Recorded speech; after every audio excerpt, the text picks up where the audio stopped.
Hello, welcome to episode 101 of the Ascendant Art podcast.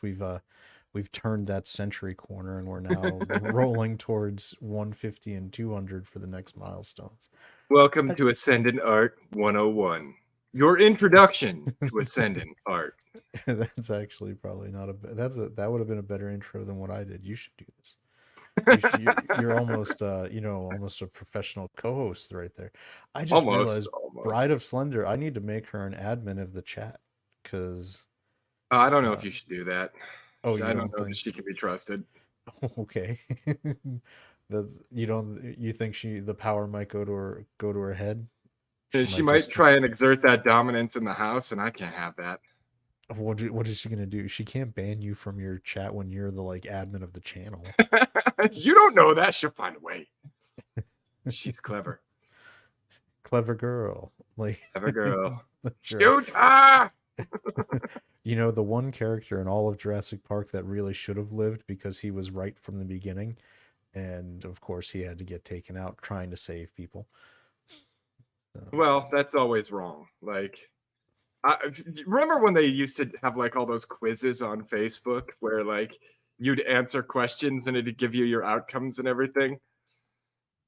you I mean like which character you would be in the movie? Yeah, things like that. But this one was like, would you survive a zombie apocalypse? And it asks you a series of questions.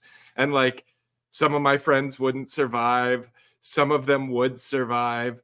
I would survive, but apparently the way I do it, I would be the only one to survive because I did not save people. If people caused problems for me, they became zombie bait. Like you can't be trying to save people. It's what gets you killed. I mean, the lesson that I remember learning clearest for zombie apocalypse is you don't have to be the fastest runner. You just have to be faster than the people next to you. Yeah. And if you're not, then And break somebody's leg. then you kneecap them and you take them out. Yeah, I mean, no Rick Grimes mistakes on my part. That's for sure. Definitely not. That man Loser. made a lot of mistakes in in his zombie apocalypse survivaling. Dude, they So made so many mistakes. It was disappointing to say the least. anyway, so yeah, we got an interesting fun show tonight because I think both of us had been following a story for about the past week that has kind of blown up. Oh yeah, Soul Survivor. Full survivor.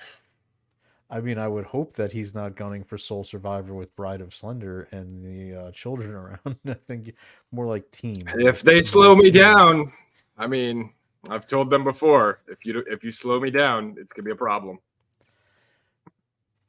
That's kind of harsh. I don't know if I could do that with my wife in the conversation. I don't know if hey, if Bad Take Bojan, well, yeah, she's always here. Thanks for being here, Tina. Uh wait, there's 8 to 10 foot aliens in Miami. I mean, if I was an alien, I guess Miami What? might be the place I could blend in. that What? I am going to just do a quick search for aliens in Miami and see what comes up. Rumors of Bienvenido shadow a Miami. aliens at by oh, what is this story? Wait, Let's so they're see. not even aliens? They're shadow aliens? I'm bringing up the story so that we can look at this because Whew. most searched on Twitter. Yeah, I can Ascendant understand. Art Breaking News Podcast. I feel like this is more of an aluminum spork kind of story, but why not? Yeah, but I forgot Aluminum Spork was on last night, so He keeps changing the day. he's Like, is it? changing everything lately. It's driving me up the wall. Yeah, like Tina, what's with that? Like, I need some stability in my routines. Dang it! I know that's. I mean, that's why we're every Friday at 9 p.m. Eastern. Even though sometimes people who are guests on our show need to be reminded the day of when we start our show. And then we have to convert it to Central Time for their feeble Texan brain. Okay, so all right, then there's a little bit of a pass because I do remember, yeah, Tina was dealing with some like COVID and the flu at the same time or something crazy, and so Yeah, that's illness true. illness has plagued them. But yeah, okay, so rumors of shadow aliens at Bayside Marketplace go viral after large fight among teens creates chaos. There's a lot going on in that headline. There is, and I don't know where the shadow aliens come into it. They're burying the lead on this one. Large brawl between teenagers caused chaos. However, social media's claim what ensued then was something much more extraterrestrial. All right, here we go. I don't know if the rumors about the aliens at the mall, but I've never seen that many police in one place. I'm trying to find like where is the Did you never watch season 2 of Cobra Kai? Come on now. yeah. All right, here you go. CBS News Miami reached out to the city of Miami police for official comment. Who reiterated the circumstances regarding an altercation between 50 juveniles, adding there were no aliens, UFOs, or ETs, no airports were closed, no power outages, followed by a facepalm emoji. Wow. I I love don't. that the fact that we've reached the point where official police statements include facepalm emojis. Like, Greetings, fellow kids. it's like, it's like, I mean, that's the funniest part of this story to me. Oh, let's see. Yeah. Plus, Sporking and his family had that nasty stomach bug. Yeah. So I'll give him credit. But he is changing. Like, I don't think it was just the illness.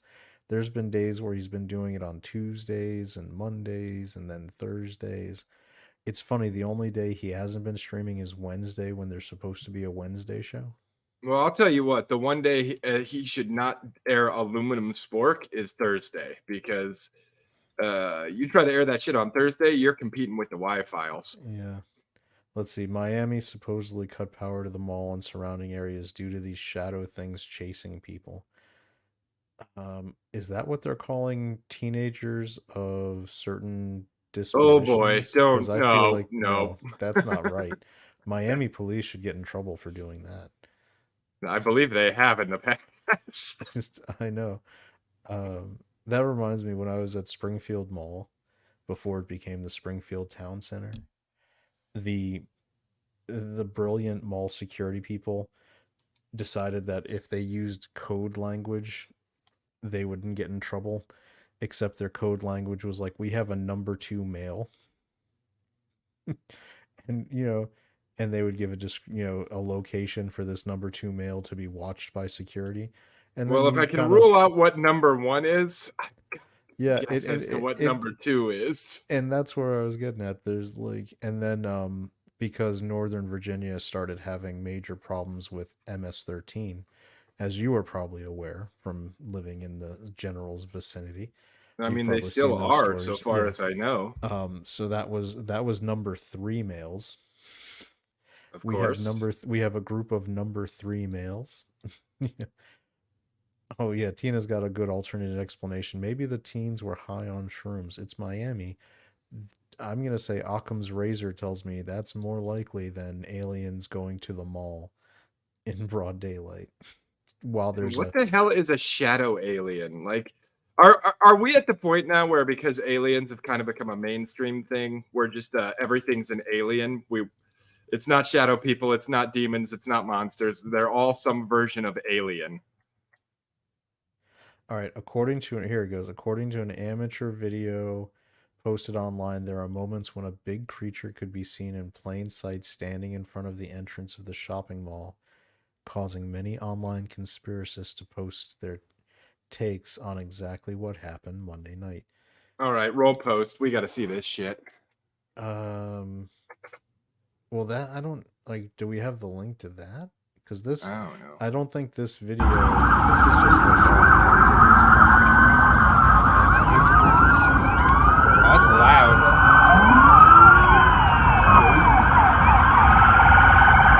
Esta es una llamada a todas las unidades de la ciudad de Miami. Let's just turn the volume though. I mean, I don't That- see any creature. I see a lot of cops. But if you're basically doing riot Yeah, but if control you've at a got shopping 50 mall, people having a brawl, yeah, they're probably going to send a lot of cops, you know? And that's what I mean. That's the proper way to respond to a riot situation. You've got to go send in force to basically overwhelm and contain it to shut it down. Yeah, Like, well, I mean that is the exact term, overwhelming force. Like you know, you don't go, oh, well, there's 50 teenagers, send 20 officers, because that's not going to end well, you know? yeah, I mean, and that I mean during what has been described occasionally as the Summer of Love, when there was lots of riots across many locations in the country. You mean One of lots them, of love hmm, hmm, hmm, across that's true. many locations. It was all love. It was Yeah. love. What I was gonna say is there most of the time they would have trouble with ongoing riot scenarios because they would not do anything to overwhelm and contain where it was happening. And Tina knows because they have mobs of attacking downtown Chicago areas weekly. I know it was a pretty dramatic thing. Was it the is it the Magical Mile or Miracle Mile? What do they call that part of Chicago that's got all the really high end stores? Um, Oh, I don't know, dude. I avoid Chicago like the fucking plague. I'm gonna wait for the time delay because I know that Tina will have the I was answer on from that one. rural Illinois. The And Magnificent Mile. Okay. right on cue. But that was a big deal because they started hitting that, and that's when they were going like, we're not just going to like the sketchy parts of town. We're going upscale, and we're just taking whatever we want, Yeah. whatever they want. Whatever we want, whenever we want it. We can just do whatever. And so I don't think it's aliens at Bayside Mall when you've got a 50 plus person juvenile fight mall riot breaking out. And how Maybe much stuff got stolen during that riot? I don't even think there's no, that's the thing, and the story doesn't even tell you. Oh, oh, look at that. Did we get, is Cultures Chat coming in? Hey, Cultures Chat. Is there a culture Welcome. raid? Welcome, Culture Raid, if you're coming in. Hopefully, people will be summoning. Oh, yeah, we're starting to get in there. Hello. But yeah, Welcome. shadow aliens. Like, why is everything an alien now? Yeah, I think it's because they're just being silly. I mean, there's clearly It's because they're trying to manipulate those keywords for an algorithm. Is what it I is. you better believe like so this you better believe they got a bazillion engagement views looks at whatever on X they call it now. Yeah. And if they called it a monster, it wouldn't have got nearly Hell. the engagement. Yep, Culture Raid coming on in. Thanks Culture Raid. No emperors. I don't believe there's xenomorphs. It looks like they what we were going with as our plausible explanation earlier from Bad Take Bojan was that they were teenagers high on shrooms. Yeah, psilocybin hallucinations. Hey Drew, thanks for coming. Thanks for coming from Culture Show. Everybody coming here from the Culture Aid, thank you for popping in. If you enjoy our show, and hopefully you will, feel free to subscribe and come watch us every Friday night when we do our show at 9 p.m. Eastern here. Today we're starting out. Tina, Bad Take Bojan, in the chat was nice enough to share a story with us that's apparently going viral of shadow aliens being reported at a Miami mall. Now, it could have been the juvenile delinquents having a 50 plus person rumble there, but apparently we're going with aliens. Maybe the shadow aliens use some kind of mind influencing powers to drive the teenagers into a violent rage. Yeah.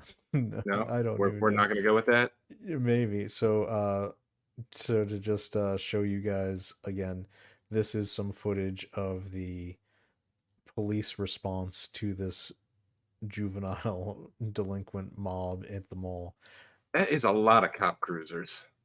That's like to me that would be an entire police force. I You'd think they could have like brought in a SWAT van or two, but that just looks like a bunch of cruisers.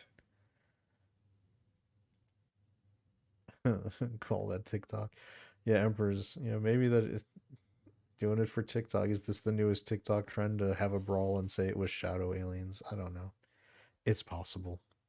It's just it is You crazy. just never know these days. but this is not Shadow Chaser who only pursues umbras and penumbras. Okay. Ah, yes, umbras and penumbras. I can't even say that. Never mind. I like that is I see that's a lot of cruisers, and I haven't lived in Miami ever or a big city, so I don't know how many police units you have available. But let me see if I would imagine big cities probably have, hundreds.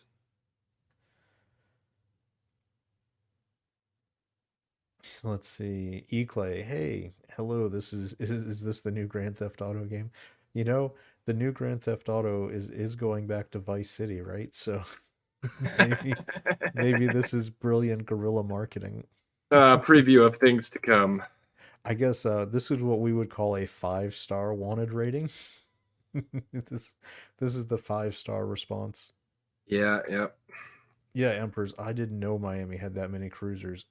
I would imagine that there would still have to be lots of cruisers going around other parts of Miami to control things. So that's a lot. Hmm. Bad boys, bad boys. What you gonna do? But again, on the flip of that, a mall, which that's a major population center, lots of commerce happening usually, lots of teenagers, ironically, hanging out. And if there's because the number is 50, right? Like 50 teenagers That in was the like a yeah. full-on melee. Mm-hmm. This is Yeah, I could we're see sending talking everybody, like send everybody at that yeah. point. What is this Cobra Kai season 2 where they had the That's the end of school season fight? 2 where the Yeah. school fight broke out. That's 3 stars at best, 5 stars. They send the tanks and stuff. That's a good point, Sean. Yeah, the National Guard hasn't been called in yet, That- so That's when you have to, be with the quickness, enter that remove star code if you want to keep going and not die. or you just jack the tank That is always a and possibility. then nothing can stop you. I used to love, was it which was the one that had the military base where you could fly over and get the like F-14? That was GTA 4, I Was believe. it GTA 4? Yeah. Yeah, there was a military base in GTA 4. I loved the fact that the turret, if you fired it backwards, it increased your momentum.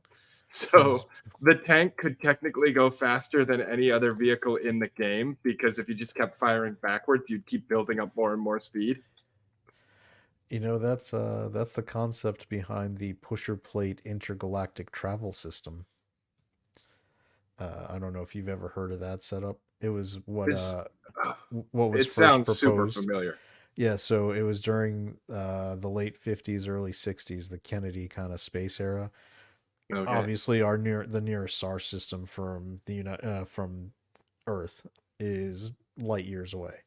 So what you'd have to do is start approaching the speed of light to get there. So the idea on how you could do that was to take a spaceship and have a pusher plate built into the back, and you would launch out constantly Coke can sized nuclear bombs and set them Ah. off behind the pusher plate, and because in space it's a vacuum, right? So your momentum will constantly increase Yeah, this sounds with like it's no going to end acceleration. poorly. Yeah, I mean they never put it into production, so but so let's see. Probably for the best. Chicago PD has got some of those nice army surplus vehicles. I would think Miami would have those too. They should have like, I mean, hell, Bad Take Bojan, like little local sheriff's departments have full on tactical SWAT units equipped with military surplus. I mean, I've seen them around where I live. I bet Slender's units have them from Homeland Security grants around where he is, and they definitely don't need tanks, but they have them. But you've seen the training facility that's right near my Oh place. yeah, So Jesus. You have the you have the part where I think it was in the last Olympus Has Fallen sequel where you've got the full like private security forces training how to take out like warlords kind of training facility. hmm I won't lie and say that I am not intrigued about maybe signing up for some of the defensive driving courses they offer, because hmm doing some of those crazy like, going full speed, trying to turn around and go in reverse and then go in speed. I mean, that would be some fun stuff to try to pull off on a track in a safe Sometimes it environment. sounds like I live next to a war zone with as much gunfire as I hear, and it's awesome. It reminds me, I had family that lived in Stafford, Virginia, which is near Quantico, and they would send out memos to like the local community when they would be, oh, hey, Culture, welcome to the show. Doing live fire exercises. Yeah, doing live fire exercises because it would shake Nice. your whole house. Yeah. Culture, did you see this story about aliens at a mall in Miami? It wasn't aliens, but sure. No, it was juvenile delinquents having a riot. That's what we've been talking about. 10-foot aliens. Yeah, or 50 kids in a rumble in a mall looking like Cobra Kai season 2. Maybe it was 2 kids wearing the long trench coat because they were going to try and buy beer. Should I stream this to my audience? Do you think they would care? Yeah, why not? I mean, I think most of your audience is here at this point. Oh, hi, audience. Well, maybe not all of your audience, but the ones we care about. The Venn diagram of the people in our audience make up that small portion of your audience. So thank you for always being generous and sending them over, which is fun. Oh, yeah. If I weren't here, I'd be watching from the couch eating dinner, which I'm going to be doing, which it means that at any moment when dinner is done, I'm out of here. Oh, that's perfectly understandable. Yeah. It's not, no disrespect to you. It's, I'm hungry. Oh, no, it makes sense. I mean, it's not like we're all slender and we can yell out to our bride to bring him a sandwich. Sandwich. She made curry tonight. It was delicious. Ooh. Yeah, so we got derailed from our first topic because Tina was like, "Did you hear about the aliens in Miami?" And I was like, "What? There's aliens in Miami? Like illegal aliens?" Or nope, it was fake aliens. So. 10-foot shadow aliens is how they were described. Now, Slender, this is my favorite part of the part here is the official police response, which if you read it, was there were no aliens, UFOs, ETs, no airports were closed, no power outage, followed by a facepalm emoji. We've reached the point in our culture where an official police response to an inquiry from the media will include a facepalm emoji. So, like, I don't know what that means for our culture. And we thought the Egyptians were stupid with their hieroglyphs with people with jackal heads and whatnot. See, and this makes me worried about an incoming flood because, I think the hieroglyphs were their version of memes. Yeah. I mean, they essentially, definitionally, they kind of were. I'm just saying. So, I'm not saying. I'm just saying. Not for nothing. Not for nothing, Tone. Have you? What's that? What's that guy's name? Graham Hancock. Yeah, the debunker of the pyramids not being. Yeah, I think I think Sporking did a whole series on that. And I'm sure. Scott does things. Yeah. We were talking to Tina about how he's randomly putting stuff on the schedule on different days of the week. And we're like, I can't keep track. Yeah, it really throws me off. I need that consistency in my life. Yep. Which is why I love your show, Culture. It's on right before our show every week. It's consistent. It's there. It's what it should be. So good job. I am nothing if not consistent. It just means a lot of fiber. Fiber does help with consistency. It does. Internet fiber and, edible fiber as well. That's right. Culture, did you see Iron Claw? No. I decided that I didn't need that kind of depression. Yeah. So I'm with Culture. I went and saw it, and man, it's depressing. It's supposed to be very good, though. It is amazing. It is like really it's one of and the sad part is because it's a real story. Yeah.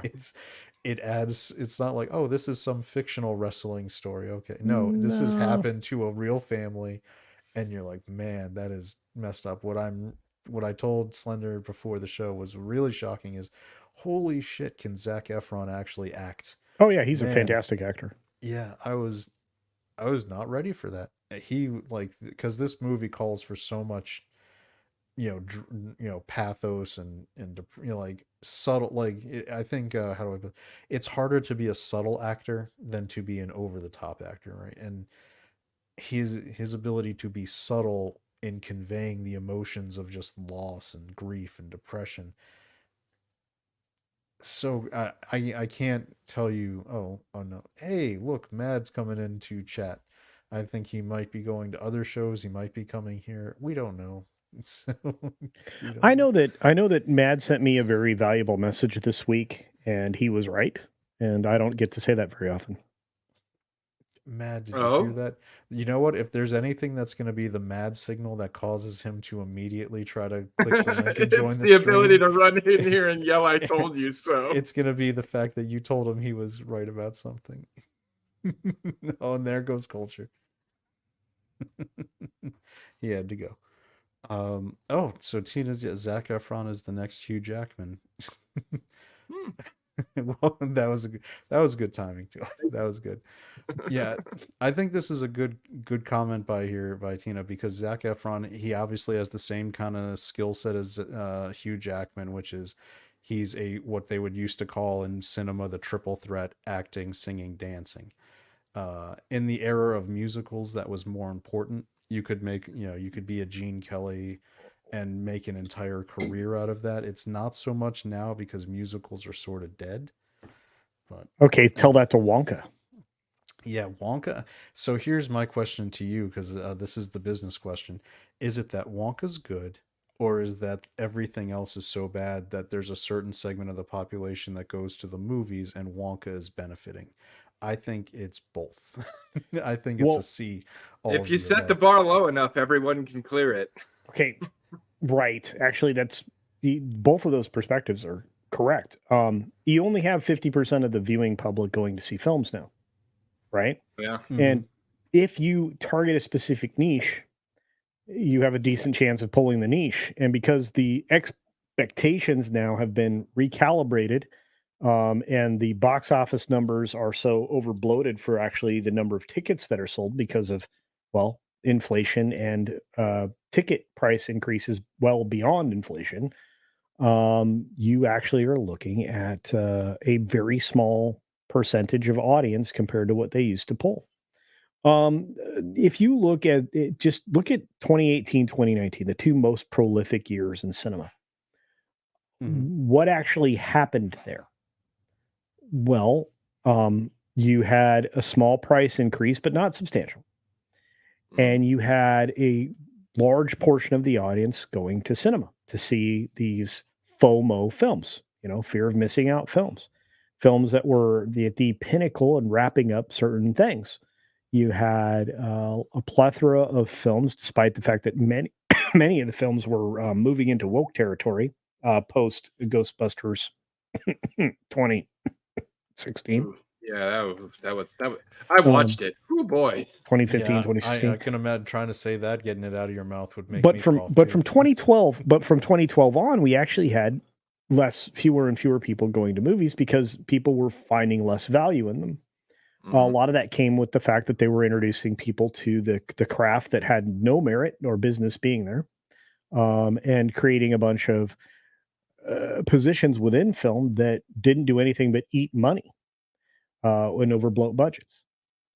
Then you had the Marvel Disney way of making films, which were to fix it in post, which is incredibly expensive. No previs done. Then you started casting directors. I mean, there's a lot of this.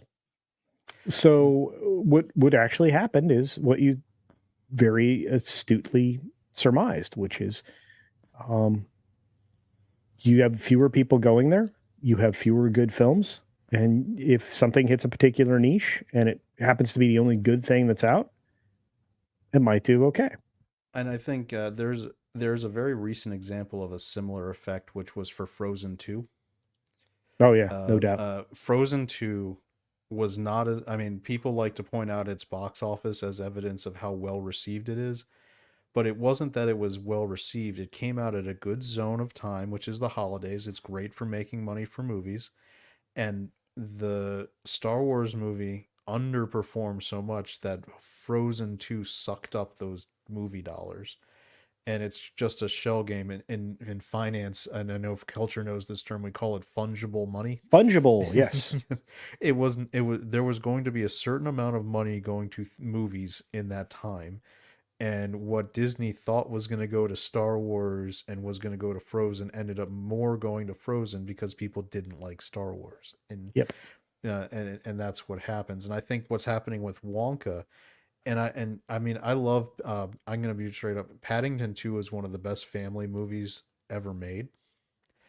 I can watch that with my son. He loved it. It's just a good family movie. There's no bad, like, no language, no issue. Like, you can just enjoy that as a family. And it's the same director who ended up doing Wonka. So I don't mind the director. I don't think he's trying to overly message anything. From what I hear, I don't think Wonka is weighed down by current year messaging as much as it's just a family movie, made, as a musical. And people didn't expect it to be a musical because they kind of stealth covered that in the marketing so that you didn't see it coming. But Wonka is taking advantage of the fact that there is nothing else really to get those dollars. What I thought, what the studios need to do if they are really serious, because 2024 is going to be a wasteland of releases. We know that from looking at the calendar because of the strikes, because of content getting pushed back.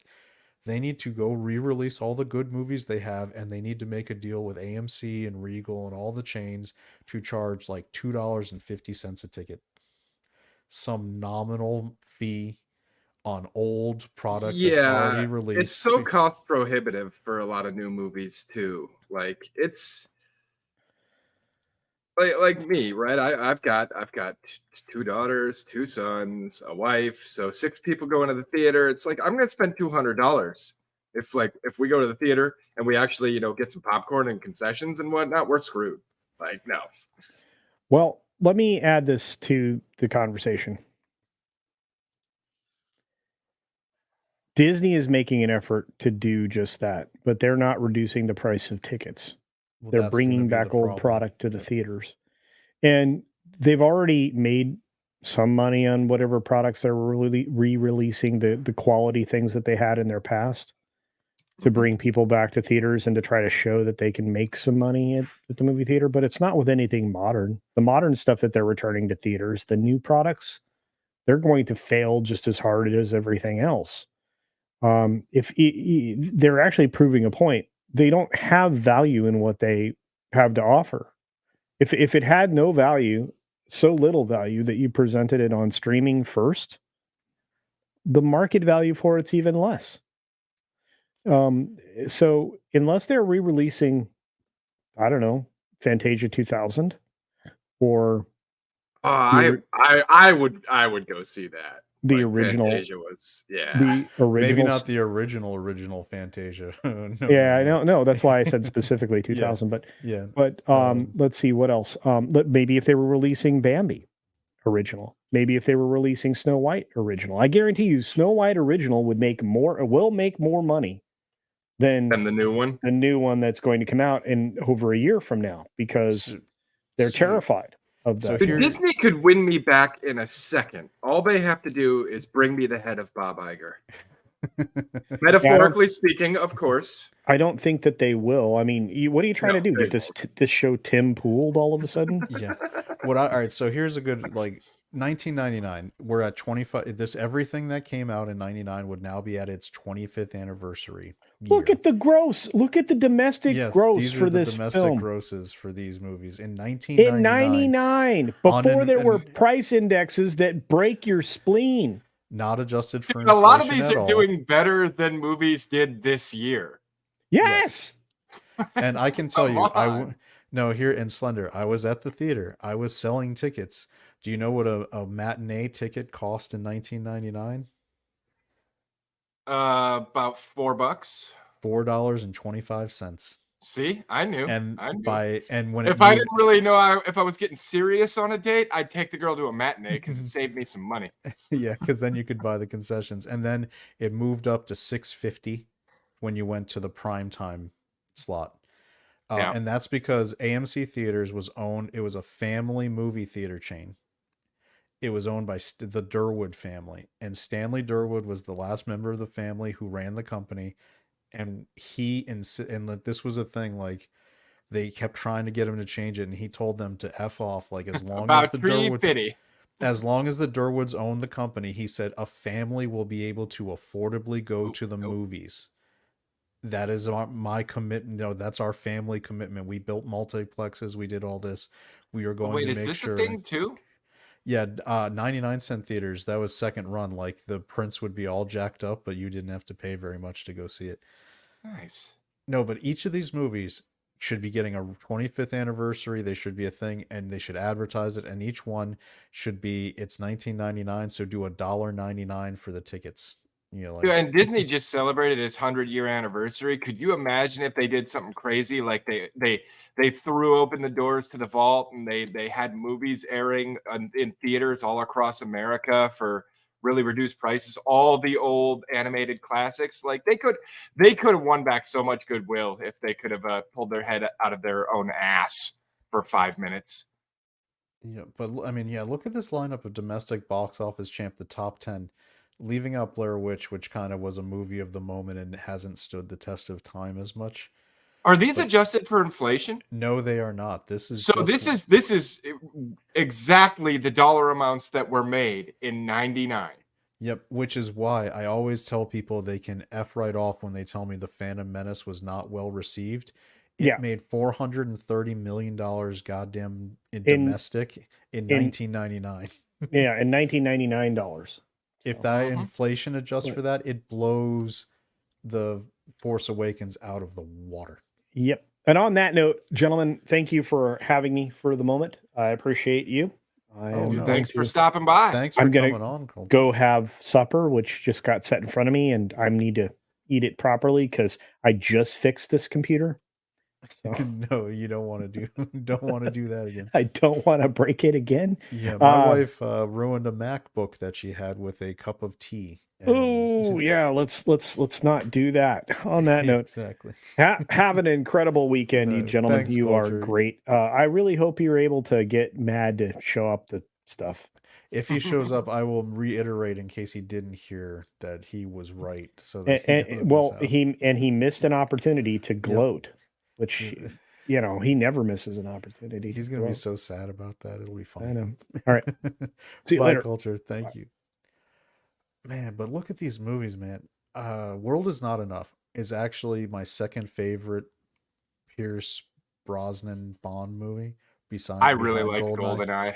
GoldenEye is the number one. But what I love about World Is Not Enough, you know, that's the one, aside from, I hate Denise Richards as the nuclear scientist is bad.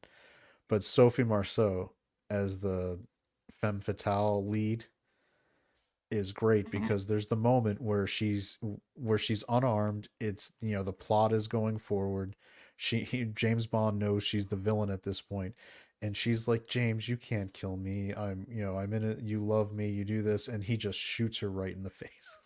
Yeah, like, cold as ice. Because he's cold. He's like, you don't serve any purpose anymore. You gotta be shitting me. Yes, he left. Welcome, Mad. Wow. I can't believe this. What can't you believe? He knew that you were going to be gone. It was going to be funny. I don't know. But yeah, I'm telling you that, yes, he said that you were right about something, and it's important. Holy shit, American Pie came out in 99. That movie I would imagine that they would try to cancel that movie now. Yeah, that movie would not get made today. Yeah. Oh, you remember Analyze This, right? Another way that movie would never be allowed today, because what was Robert De Niro's first statement to Billy Crystal in therapy? I go gay, you die. Why would any of us think that? Why would any of us know that? What, Analyze This? You didn't the watch first that line movie? From the movie. No, in therapy with Billy Crystal. It was. I get it. I do remember him saying that, and I thought it was hilarious. But it was hilarious. It was. Come on. All right, man. Whatever. I remember the movie. I just can't quote it. Wild Wild West was something. Wild West. That was interesting. Inspector Gadget. Oh man, even Inspector Gadget in 1999 made more than the Marvels. This is That's He's- depressing. All right, let's go down the list and see which movies. All right, before we can find all Big of these Daddy movies is a great one. made more than the Marvels. Like Pokemon's Big Daddy's first good. movie. I don't know Yeah. that I put that in my best of Adam Sandler though. I know a lot of people do, but I mean, outside of the trilogy, yeah, I think it's the next one up. the trilogy. So Billy Madison, Uh-huh. Happy Gilmore. Uh-huh. What's the Waterboy? third one? Oh, what? Yeah, of course, Waterboy. Wedding Singer, yeah, is great. I love Mm, Wedding. You would be Julia Gulia. Get out of the Van Halen t-shirt before you jinx them and they break up. That was I Ooh, don't know. I like Payback. that one. That movie is Uh, bananas. No, Love but Payback. I highlighted Entrapment because if you remember, the entire ad campaign for Entrapment was Catherine Zeta-Jones's ass going under the laser. Yeah, I couldn't tell I you mean, anything that's else about really the all you movie. needed to sell the movie. And honestly, that's all anybody remembers. It had Sean Connery, Catherine Zeta-Jones. It's like, what do you remember about Entrapment? I don't know. Catherine Zeta-Jones's ass. Oh Yeah, shit. it wasn't a very good movie. Deep Blue Sea at number That- 26. That is my number 3 reason why I'd be okay having amnesia. Because to be able to watch that movie again without knowing what happens, Oh, Deep Blue Sea. yeah. Where that- you know, Didn't we do a movie Yeah. with Matt? Yeah. I loved that movie. It was fun. Dude, Yes, deeper, she was bluer. hot. My head is like a shark fin. What's great is, Mad, if you are like Shredda, you can just have amnesia every I time you watch a wish. I movie know. and not because she can't see it in 4K, so she never sees it. Apparently, But she yes. can't remember in 4K either.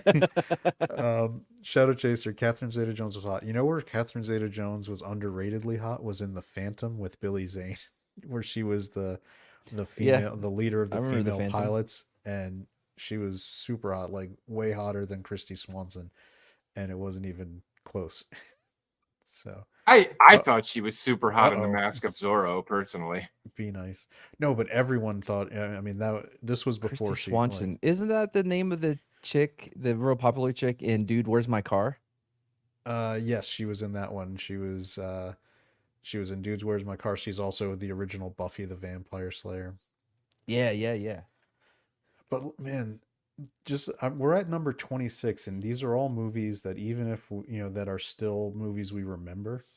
And Blue Streak. I watched some of these. I that was watched not with that long ago. with Martin Well, Lawrence, and right? given the Yep. time, like Oh. we're at number 26, and these are still doing better than a lot of the, take Barbenheimer out the mix, and these are like heavy hitters in modern media. Man, Dude, Three Kings. Bowfinger is hilarious. Three Kings is at 37 on this list, and it's better than 90% of the movies that have came out this End year. of Days with Arnold Schwarzenegger. That one where he doesn't was hold up. fighting the devil. Yeah, Tried I to trust rewatch my it. Glock. You know what for does all- hold up with Arnold Schwarzenegger, She's though? all that. Oh, True Lies. yes, that does. Finally getting a Blu-ray release and 4K Ooh, Varsity release. Blue. Varsity Blues at 43. It was 19. Dude, that movie cost like $5 If million you aren't to from make. Texas, that movie doesn't mean much to you. No, I'm sorry. Varsity Blues is amazing. It's amazing. Yeah. it I is like amazing. it. I think it's a good movie, but I don't know. I think you guys like it a lot more than I do. South Park, bigger, longer, uncut. I'm surprised that didn't do better, but I guess that was before South Park became such a huge thing in the counterculture. And look Back who then, that was just kind of normal. Deuce Bigalow, Male Gigolo. That's Out of a all huge of the modern day adaptations of Shakespeare, I think 10 Things I Hate About You is the only one that worked. Yeah, I can give you that one. Oh man, this movie was messed up. Yeah, Did yeah, you the ever Nicolas watch Cage 8 one. millimeter? Yeah.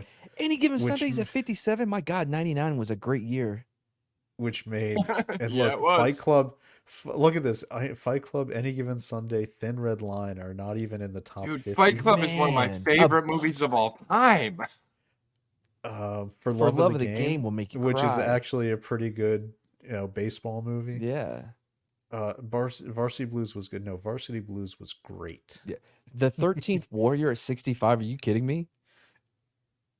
October Sky, good. Yep, Jake like Gyllenhaal. movies. Like, It's Placid, funny that because you feels you okay. can take the worst that 99 had to offer for movies, and it can go toe to toe with the With best that this anything. year Wait, had. look, You know, Mystery Men, which is still funny. I Dogma, even which is probably Kevin Smith's best movie.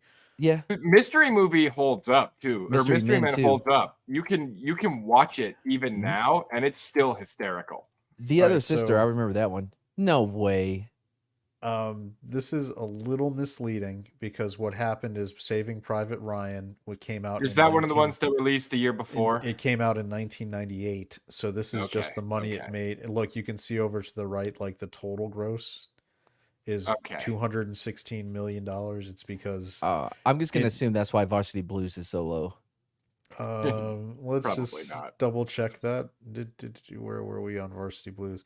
No, its total gross is the total gross.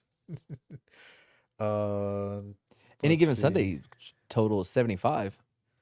Yeah, because that released, you see, it came out Mhm. December of '98, so it made more. This was just what it made in '99. It's like A Bug's Life, which came out in November of '98 and crossed You're like a over. Bug's Life. It is a good one. Bicentennial Man was another one. It came out in '98 and crossed over. Look, we're at Oh, number Blast 80. from the Past, man. Blast from the Past is hilarious. It's got Christopher Walken playing his dad, yeah. And he's like, "You're telling me the evil empire just gave up without firing a shot?" Yeah, Dad. That's Even how it Ed happened. TV I enjoyed. Ed Dude, TV the Iron was- Giant. I liked that movie. Yeah, I mean, Ed TV predicted a lot. Like, oh, you want to talk about something? If you got a tinfoil hat, Mm-hmm. That's Arlington the Road. what's his name? with Jeff Um, Bridges and yep. if you have not seen Arlington Road, that's actually a pretty good roadmap to how things might be getting done. The Ed faculty? TV, God dang. Ed TV is a great predictor of reality television. Which, Stir of Echoes with Kevin Bacon. Mm-hmm. Oh, look at, I mean, this was started in '98, but Galaxy Yeah, you can Quest see was that great. 71 million. Yep, Enemy of the State with Will Smith? came out Damn, in that did November all- before. dude. I really liked Enemy of the State with Over Gene 100 Hackman million? too. Yep. Like that's good. Let's see. And Enemy of State is the one of those ones that, like, at the time it seemed ridiculous, and now Yeah. it seems more believable to Like, me. oh yeah, no, this all feels real. Yeah, this look- feels a little too real. In fact, like how did they know?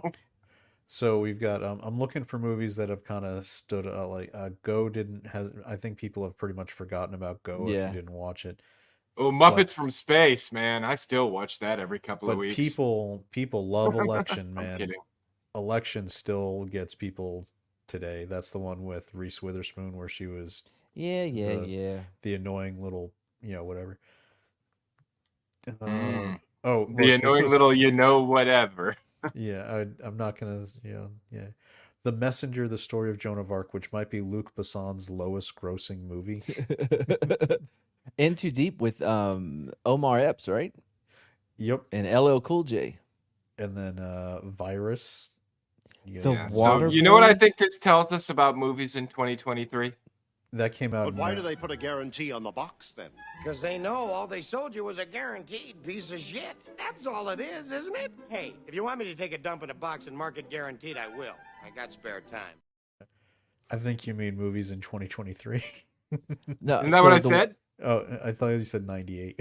The Water Boy, man, $161 $1 million. million. If you adjust for inflation, that's a Marvel movie level success. And with the way that Adam Sandler movies work, like that's not even where most of the money comes from. Like the theater isn't where most of the money comes from. People go back and watch those movies constantly. I watched Happy Gilmore like just the other week because I just wanted to watch a funny movie. We were spoiled Shadow Chaser. We were. We didn't know Dude. what we had. I watched Bats the other day. That movie is bananas. You know what movie is fun to watch is John Carpenter's Vampires. I didn't know. It didn't really work for me. I tried rewatching it not too long ago. It's just so ridiculous. Like John Carpenter's late '90s era because he did Vampires and he did Ghosts of Mars with Ice Cube, Yeah, I know. and You they're gotta tell just me. like they're just so ridiculous. These sound like things that could be on a Movies with Mad. Bats could be. It was dumb. Bats was the one with LaBamba, Lou Diamond right? Phillips? Lou Diamond Phillips, right? Yeah. Yep. Yeah, Office Space. Look at that. Office Space came out in '99 and only made $10 million.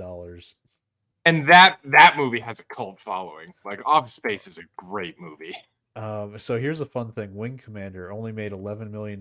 Freddie Do you know Prinze. how it made that $11 million? 20th Century Fox, the distributor of Star Wars at the time, attached the Phantom Menace teaser trailer to Wing Commander. And That they and told- And they told movie theaters they weren't allowed to issue refunds if people were in there for the movie. Like, normally, if someone left during the trailers and didn't actually watch the movie, we would still refund their ticket. 20th So they'd Century come Fox- in just to see the trailer and then Yes, try to that- get yeah. a refund. yeah, I did that'll- it with Joe Black. Meet Joe Black. Yep. So no lie, 20th Century Fox made AMC theaters like not allow refunds if they were in there for the trailers. You will Yeah, not meet Joe issue Black. refunds for this. You would get stay until he gets hit by the truck because that was the best part of the movie, and then bounce. Yeah. Oh, dude, the part where and that was like at the time that was some good special Effects, effects yeah. they did. Yeah. There's Trippin', Teaching Miss Tingle. Do you remember? All right, so that movie came out in August of '99. It was supposed to come out the year before, but it was originally called Killing Miss Tingle, and Columbine happened. So they Oh. were like, nope, we're pushing that one back. And It was weird because the movie opens with the kids bowling, and they were like, Yeah. "This is too close, guys." I'm kidding. this movie is fantastic. It's a beautiful movie. I love it. Mystery Alaska is great. Russell I am Crowe. amazed that it yeah. only made $8 million. That is a tragedy. that is Is that the one about hockey? Yep. Yep. I have seen that. That was pretty fun. I It enjoyed was great. And what was the one guy's line? Is like, I fornicate and play hockey because they're the two warmest things Yeah. to do during the winter in Alaska. It's like, oh my God, we're at number 144 and we're still talking about how good these movies were. Pushing 10 with Is there a Billy list for Bob? 2023 where we could do some compare and contrast? See, Yep. see what's at 144 for 2023. All right, so all right, it took $8 million was 144 just as our comparison. Let's change this to right here, 2023, and look at we reached the $8 million threshold by 108. Yeah, and I have not heard of any of these. Everything this. Everywhere at Once. Look at this. This is a Coraline re-release made as much as like most of these movies. Wait, none of those I've heard. Silent All right. Night, yeah, I've seen. Look at this. Star Wars Return of the Jedi re-release. You're going the wrong way. 30th. All right, so Yeah, we got to get down to 144. let's see. 144 is Mummies. I don't even know what that Oh. is. Followed Is by that a Theater mummy Camp. movie? Don't know what that is.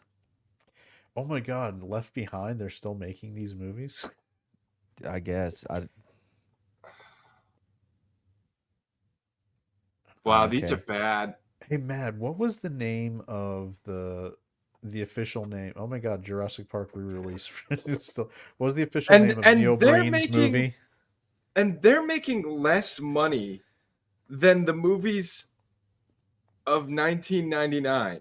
Without adjusting for Despite inflation. without adjusting for inflation. That is insane.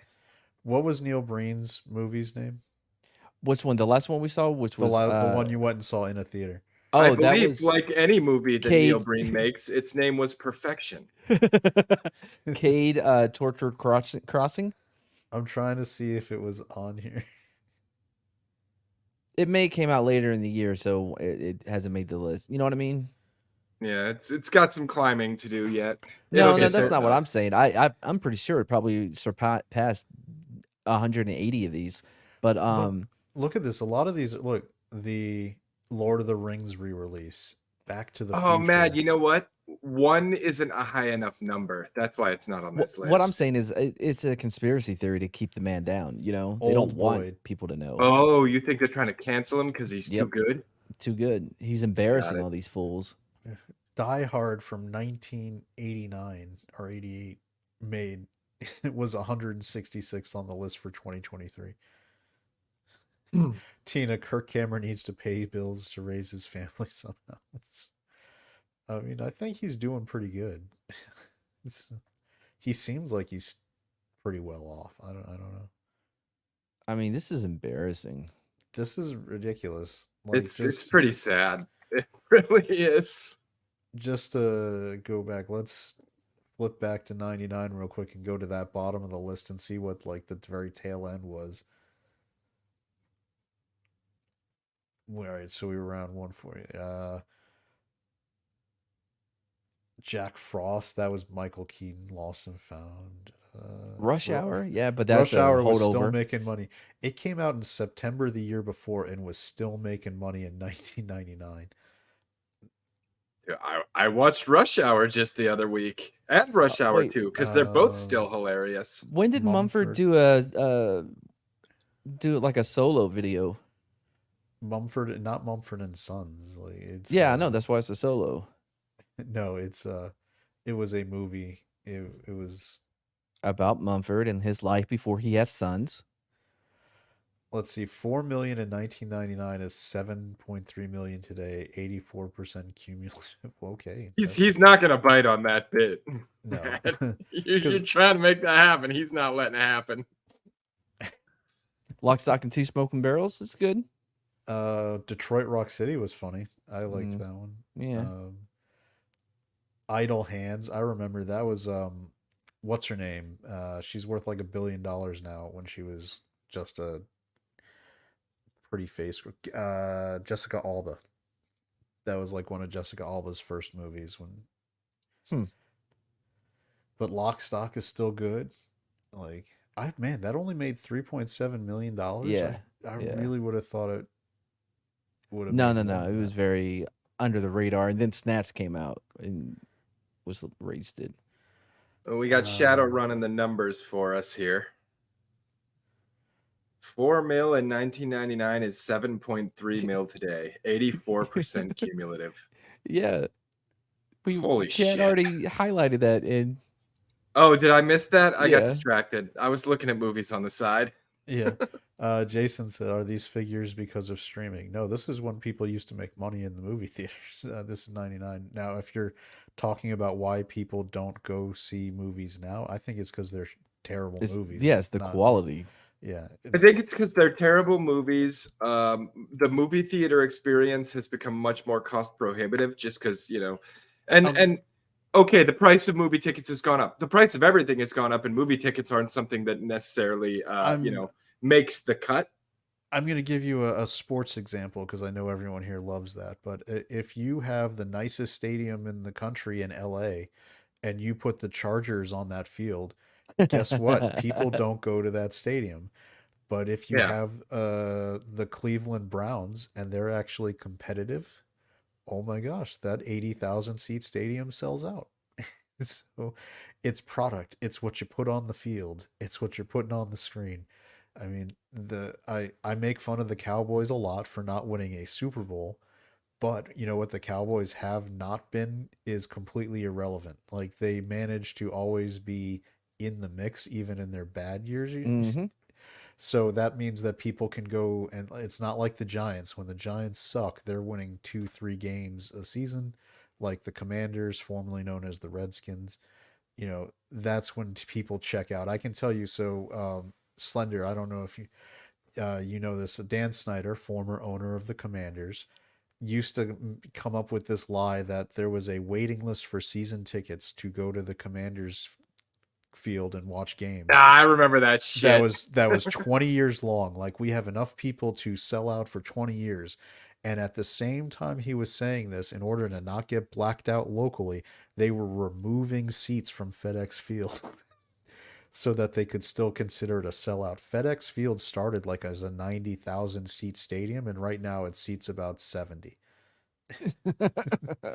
So we're sold out because we've removed Yes. 20,000 seats. Yep.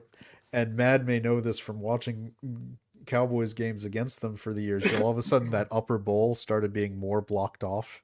Yeah, and yeah, there was- yeah. It was just going The there. Let's see. Commanders need to change their name to the Red Guards or the Brown Shirts or something. Well, they were gonna go with Washington Sentinels, but someone was like, "Hey, I don't know if you ever seen this movie called The Replacements, but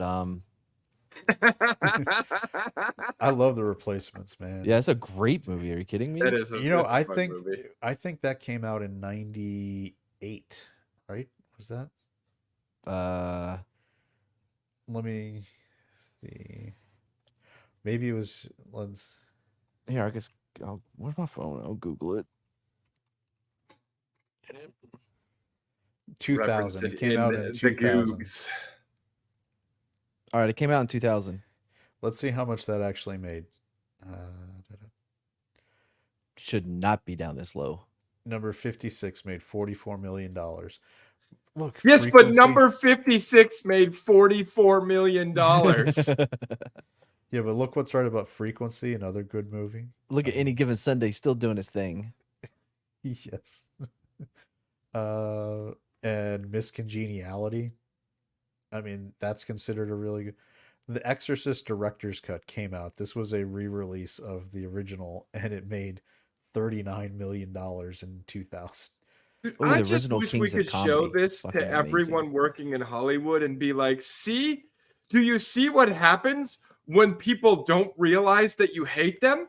If you could just shut your fucking mouths, you could make these millions of dollars that you're not making anymore. Yeah, original Kings of Comedy was surprisingly Fucking popular. fantastic. It Well, was. it should have huge. been. Are you Yeah, kidding me? I It can is tell you- fantastic. Except for DL Hughley. He was the weakest part. Yeah, in my theater in Woodbridge at Potomac Mills, that movie was doing business. Doing business. Side note, since we're talking about Kings of Comedy, and this is probably racist as fuck, but did anyone watch the new Dave Chappelle special? Of course. That was I really thought it's good. his best I've seen in years.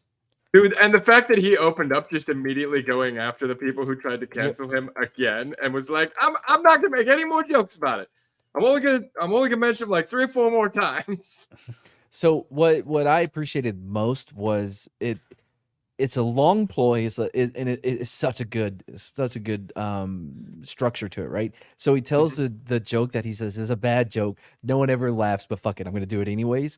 And it's the Oh, the Titanic joke? drawing us, that one, right? Yeah. But that entire thing is just a setup for the later joke when his wife goes through his joke book.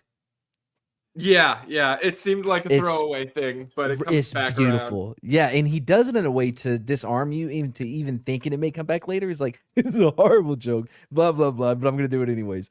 And it is so you don't even think about it coming, and then when it hits, man, I thought it was brilliant. I was like, "Good on you, dude. That's fucking great."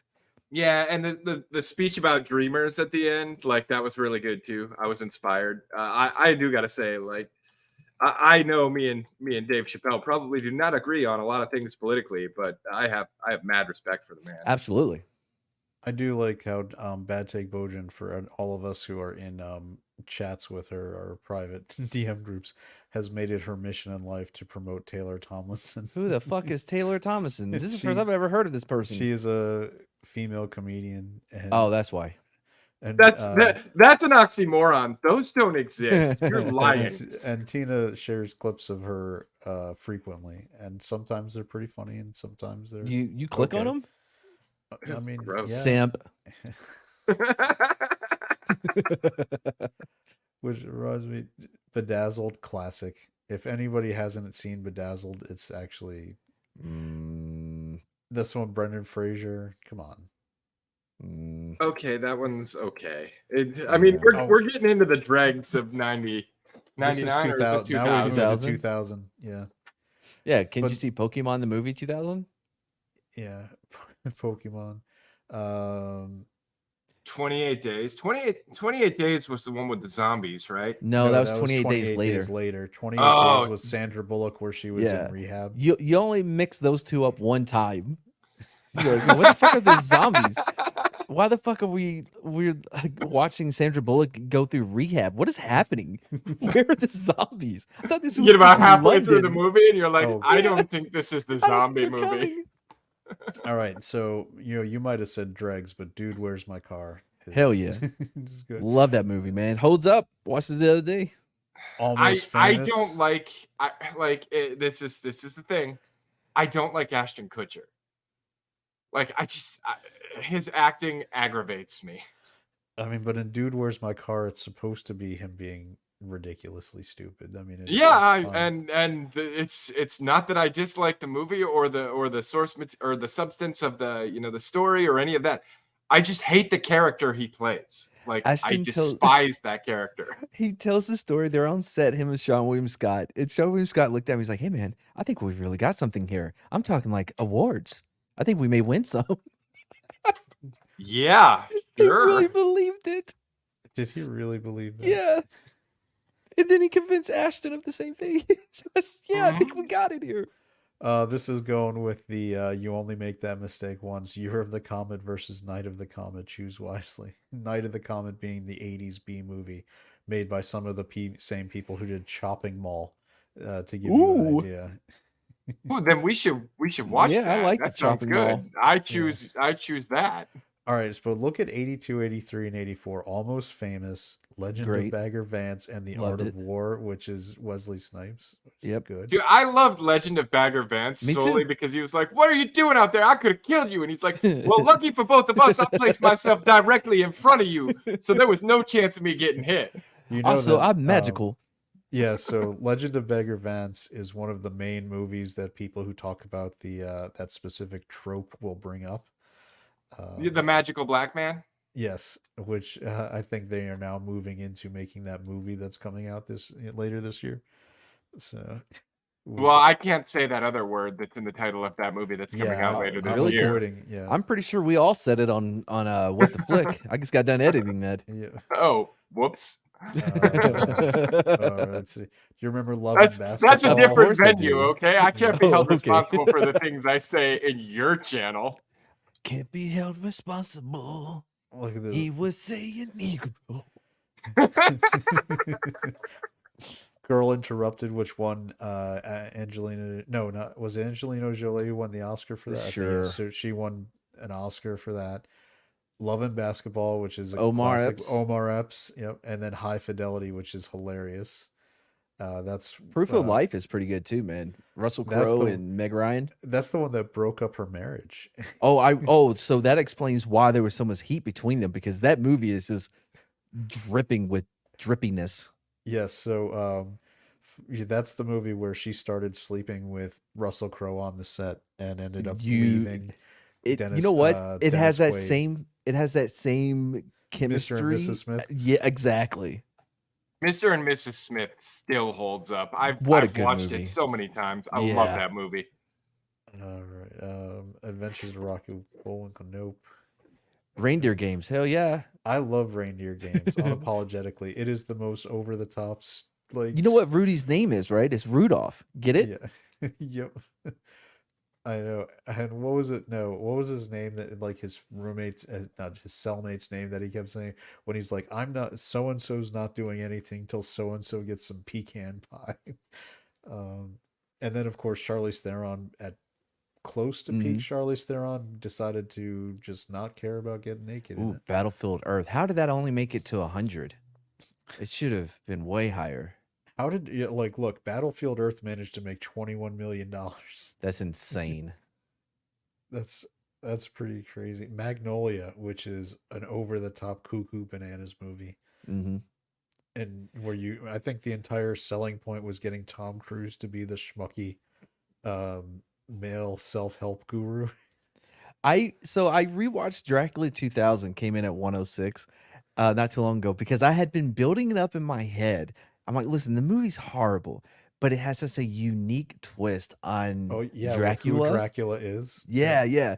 It played out in my head way better than it played out on screen. I had built it And- up to where And did you I give it way did too you much remember credit. that it was Garrett Butler playing? No, I did not Dracula? remember that was Geralt Butler, who could barely speak with the fucking teeth in. Yep. And he has an accent, but he's Scottish, but he's trying to sound like Dracula, right?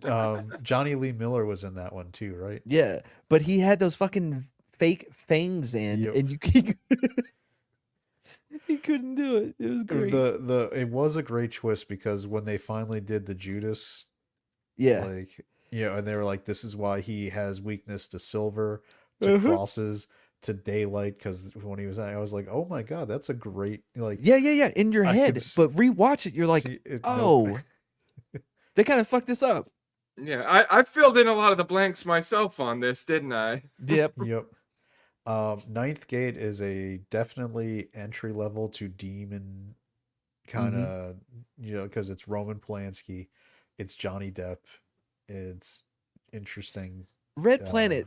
That's with Val Kilmer, right? Yep. That's not the And Carrie Ann Moss, Val Kilmer, and who's the dude from? Yeah, because Who that year was- was what Red Planet and Mission to Mars both Yeah. came Yeah. out, right? That was the Yeah, pair. but This one actually, had- Red Planet is the better one. That's Red Planet has the evil like dog robot trying to kill him. I don't remember. Well, which one had Schreiber? Leaf Schreiber, yeah. I think it was Mission to Mars. Was that it? Because it was really good. I watched it again not too long ago. I was like, damn, this thing holds up. It's really fucking good. I'm trying to remember because Don Boiler Cheadle. Room. That's it. I'm trying to think. Don Cheadle, Tim Robbins, and Lieutenant Dan were in Mission to Mars. With Lieutenant it might have Dan, been ice Red Planet. cream. Yep. Oh yeah, Boiler Room. If you wanted to see like every like lead male actor that was supposed to be the next big thing in the late 90s hold in on. one movie, that's No, Boiler Room. I got a better description. If you loved Wolf in Wall Street and want to see it all take place in a basement and nowhere else, this is the movie for you. Yep, that's a good one. Oh, look at this. American Psycho all the way down at 121 made $15 million. Mm. Get Carter. Do you remember that Sylvester Yeah, Stallone Sylvester movie? Stallone, yeah. That was supposed to be like one of his comeback movies. Oh, the original Dungeons and Dragons movie that New Line Fucking made. good, man. Oh, Underrated. Tim Meadows as the ladies' man. Are you saying that the Dungeons and Dragon movie with the Wayans brothers was underrated? It was only one Rayan brother, and yes, I think it was better Yeah. than the new one. I disagree with you wholeheartedly. Well, that's how I know you have bad taste in movies. The last days on Mars, 2013 was the Gotcha. With Liv the Schreiber live movie. Schreiber. Yep. yeah. He's the voice on Hard so- Knocks. Yes, I did know that. I didn't know I've known that for a long until- time till until Aaron the Rodgers Jets. made him Yeah. show up. Until Yeah. Aaron Rodgers was like, "I'll do Hard Knocks, but you need to make Liev Schreiber show up here." Liev Schreiber has been the voice of like HBO Sports since the 90s. I had no idea. He does like all the documentary, but you don't think it's him because he really is good at changing his voice versus when he's acting. Like he gives it a very announcer, like what does Aaron Rodgers say in Hard Knocks, like the voice of God. Yeah, Yeah. Let's see. Oh, Ready to Rumble, which was I a stupid love movie. that movie. They take wrestling so seriously. It's They- fucking good, dude. Oliver it holds Platt as up. the king, which was clearly a stand-in for Jerry Lawler. On him. Crown him, king, crown him. Fucking good. And then that movie led A diamond upside down is it led to fucking what's his name actually winning the WCW World David Championship. Arquette. Yeah, Yep. David Arquette that would go on the Monday Nitro and when they were promoting it. Oh man. Oh, Three Strikes. I remember that movie too.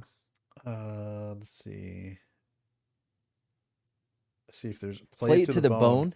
That's an interesting movie. With Woody Harrelson and Antonio Banderas. Yeah, I like it. It's yeah. they're, It was a very unique boxing match that they had. Was that the way one they where filmed it. Antonio Banderas was Yes. experimenting with being gay? Yes. And he was like, I was in a bad place. I just wanted Yeah. to try it.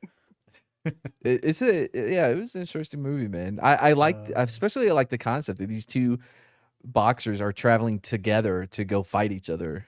The way of the gun is amazing. They're sparring partners. Yep. So and then we got the You can way skip the all those. Go to the way of the gun. Has one of the greatest scenes. I think it's the best I've ever seen. Sarah Silverman is her best role. Mhm. Dude, it's weird, but I really liked being John Malkovich. Yeah, it was It weird. was- It was a weird movie. It was just trippy and confusing, and I actually enjoyed it in its way. Finding Forrester, which was I actually liked that one a lot. You the man now, dog. You the man now, dog, because it had that nice. We used to get movies like this where it was two different people from different worlds like coming Yeah. and finding common ground and being friends instead of what we would get now where it's you're just institutionally racist. I can't like you. So I am a huge fan of noir and neo noir movies, right? Mhm. And I watched one tonight. It was A Walk Among Tombstones with Liam Neeson.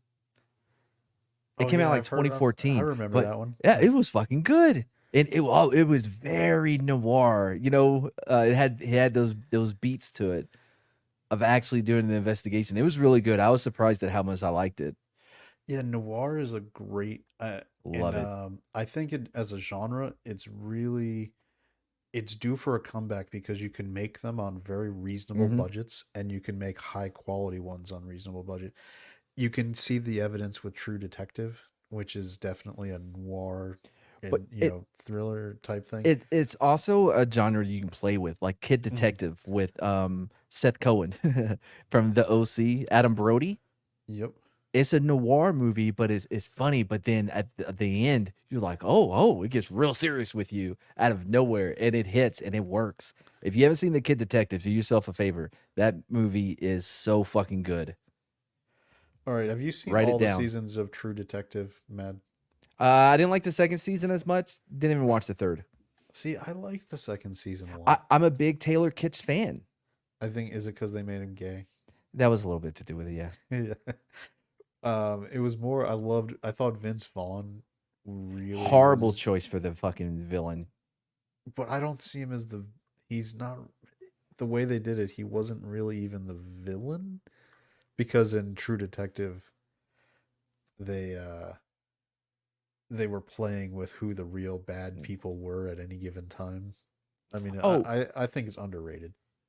I So liked with second season. Shadow Chaser asking if we have good writing. I think They Clone Tyrone is a neo noir, Yeah, because noir but it's requires with good that writing. that sci-fi fantasy odd world neo noir. You know, Yeah, I mean, in the same way that what is it? Blade Runner was right? Exactly. a noir set in. Yeah, a you very can crazy mix sci-fi genres. thing, And, Absolutely, and yeah. oftentimes that's how a genre makes a resurgence into the mainstream is it's mixed with something that is currently popular and it creates that bridge, that pivot point. The first They season all of don't have to be Altered Mystic Carbon, River. Yeah, the first season of No, they Altered don't. Carbon is a full-on noir, and it was the one that was well received. That was what Joel Kinnaman was the lead in that one before they replaced him with Anthony Mackie. The Expanse as well. That first season. Yeah, because it's got with Thomas Jane's character. where Yeah, there's yeah, the- because he's this detective. Yeah, he's Yeah, definitely the underlying, and he is a 1940s noir Yep. detective. They even give him the hat.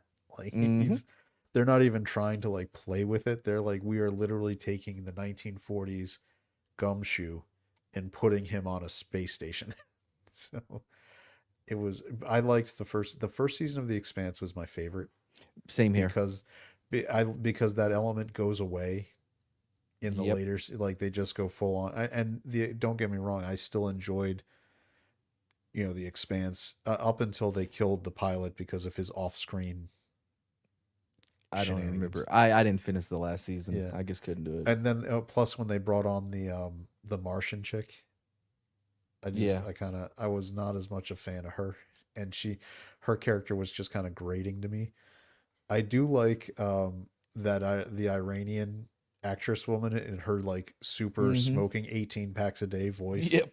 Yeah, I think she's great. I've seen her in other things too. I think she's awesome. She should do so much voiceover where it's like perfect. Like she's the one who her voice is just like, yep. I instantly picture her as an authority figure who's up to bad things. Oh, guys, here's a new show that I just finished the first season. I mean, I ran through the entire first season within a couple days. I don't know if you ever heard of it. It's Murders Only in the Apartment, Yeah, or yeah, Murders Only in the Murders Building. in the Building with Fucking yeah, loved you hadn't seen the that yet? first season. Yeah, no, I'm telling you about it now. Yeah, it's good. The second season starts losing momentum, and Yep, then the third I'm season at that is point. yeah. And partially because it's one of those things where the concept works like once. Yep, it's hard to keep that It's one hard going. to keep pulling, like it's almost like Die Hard. How do we keep putting John McClane in this situation? Because that's what people want. And when they did it the second time, it people didn't like it as much, and so that's why the third one they came up with a whole different way of doing it. Mm-hmm. Yeah, yeah. Paul Rudd joins in the third season. I'm still 3 or 4 episodes into the second. Yeah, I think that's the one with Claire Devennier, the whatever that model, the crazy With the model. eyebrows. Yeah, yep. Well, the lead girl is Selma. No. Huggins. Nope. Not Vanessa Hudgens. It was Serena Gomez. Gomez? Yeah, I don't know, but man, she looked Selena puffy as Gomez. shit. It's Selena Gomez, and yeah, they didn't want to let nobody can criticize, but yeah, she puffed up, and you can Well, tell I think because it's because she had that same operation that a lot of these actresses have been getting it lately, and it makes their face look puffier. but you can also Which tell is so weird. Did you notice how that in the second season they completely changed how they clothe her to really big, oversized sweaters, so that it's in movies and television, there's techniques to try to hide an actress being larger than she maybe should be. Or when they're pregnant. Yeah, when they're pregnant, they use a technique called blocking. They do this a lot in soap operas, where all of a sudden the person will be shot and framed where they're always sitting down at the edge of the couch, where the arm of the couch is blocking where their stomach would be, and they put them in oversized garments to help cover, their bulge and belly. It's not new, but it's still, you can, if you know what you're looking for, you can see when they're doing it. And when they do reshoots with movies like Disney does all the time with these actresses who come back and they're pregnant or something else happened, all of a sudden their wardrobe completely changes from what it was in other parts of the movie. That's what's going on. Matt, you being a certified weebologist, where do you come down on the issue of localizers?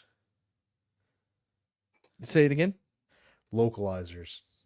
Do you know what a localizer is? Of course, yeah. I listen, when it comes to trying to do translations, a lot of there's with language, not everything will translate. What you're trying to do is get the close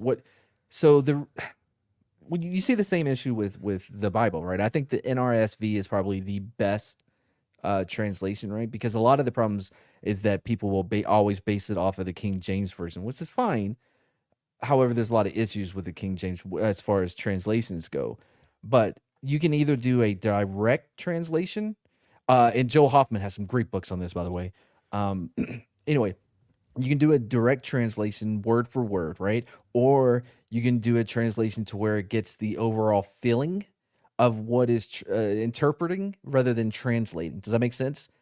Yeah, that's why the Bible that I like to read is the amplified one that has the multiple like the original Greeks and translating. Because I do like getting to the root words of what was originally in the text.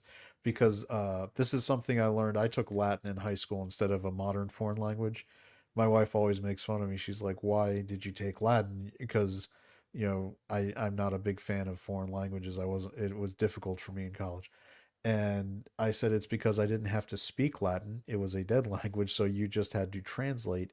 And really, a lot of translation is art. Like it's like you just talked about. It's your interpretation of the scenario and the context, and thus you're creating your version of what you think the actual writing was.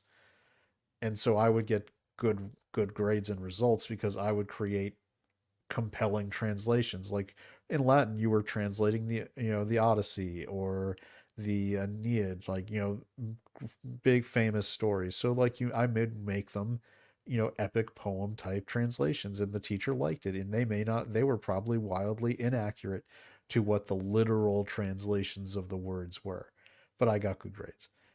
So I see what you're talking about. But I'm sending you a screenshot. Well, I'm gonna put it in What the Flick because that's the first one I've seen. But of Joel Hoffman, he's an expert in ancient Hebrew, right?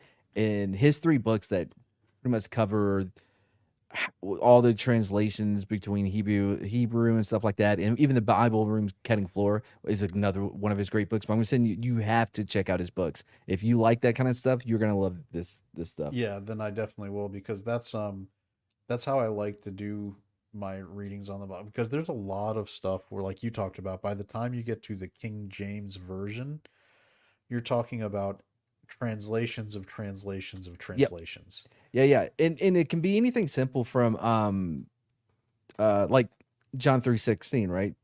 For God so loved the world, blah blah blah blah. The way that they would use "so" back then is more as if it was just like in this way that he loved. But the way we use it now is almost an amplifier, like it's Yep. supposed to be emphasizing how much love, which isn't actually the translation Yeah, it's more of an originally, right? adjective as opposed to just being, Right. And then you have the in issue descriptive. of you have the Yahwehist, you have the Elohim, and then you have the priest, and they're all these different versions. As speaking about the Old Testament, that's why you see these two versions of the same story next to each other, right? And it can be a little jarring. Yeah, I mean, and that goes back to the first ecumenical council with, when they got together to decide what was going to be the Catholic Bible, even Well, back no, then. way before that. No, I'm talking Yeah. about originally in when the tribes came back together, they had different versions of the same story, but rather than picking one over the other one, they added them, they combined them. That's why in Yep. the Bible you'll see, God created man and woman or whatever on this day, and then later on, Adam's like, I'm sad. Can you make me a girl? You know what I mean? Like, wait a Yeah, minute, what happened which to the other one? And then you get Lilith, and you get all that stuff. Yeah, and then you get the people doing the original version of headcanon to try to Right. explain away why that happened, and they come up with Lilith versus Eve, and Yeah, yep. and a lot of that concept, which worked out well for Supernatural, because they needed that character in some of the In later True Blood. seasons, and True Blood. Um, in this case, we're in a situation where we've got people, and this is because it's an interesting conversation to have, because I think it's always good to help educate people on what goes into translating, where we have a specific job for anime and manga, which are called localizers, but it's not just anime and manga. People don't even know that Harry Potter, when Harry Potter first got written, it's one of the most famous books of the last 50 years. It's an English book. When it moved over to Scholastic and they started printing it in the United States, they made a localized version of Harry Potter, because in England they use different terms than we do. They call, an elevator a lift. They call a trash can a waste rubbish basket, and so they would use localizers to go through the text and actually change those kinds of words to what would be local for the United States. Because one of the good examples would be a hood of a car versus a bonnet, right? What we think of a bonnet, we think of a hat. In England, the bonnet is the.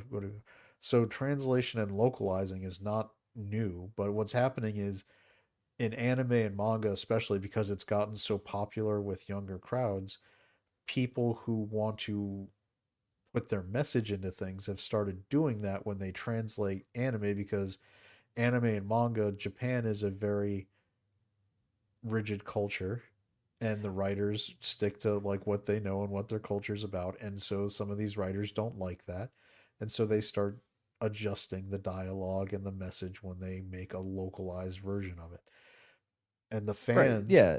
are like, You see that yeah, everywhere though. yeah, Even if you look at Mark, you know, the last couple of lines of verses aren't in the earliest copy because again, all we have is copies of copies of copies. Even our earliest one is still a copy of a copy. However, what you see, you know, once the women ran away after Jesus revealed himself, that's the end of Mark at our earliest copies. But yeah, at some point along the way, they added in, and then he went to go visit the bros because he thought they wouldn't run away or whatever, right? yep. But that was added in way later. Yeah, so Emperor's is pointing out it's colloquialisms that don't translate over very well. Like, are there's many ways to skin a cat, which is And right. in the Bible with Paul, remember when Paul was on trial and homeboy shows up and he's like, "Oh, I'm so glad you showed up because of your deep knowledge of Jewish law." He was actually being an asshole to him because he was banging his sister or whatever. Yeah, And so he's taking a shot at him there.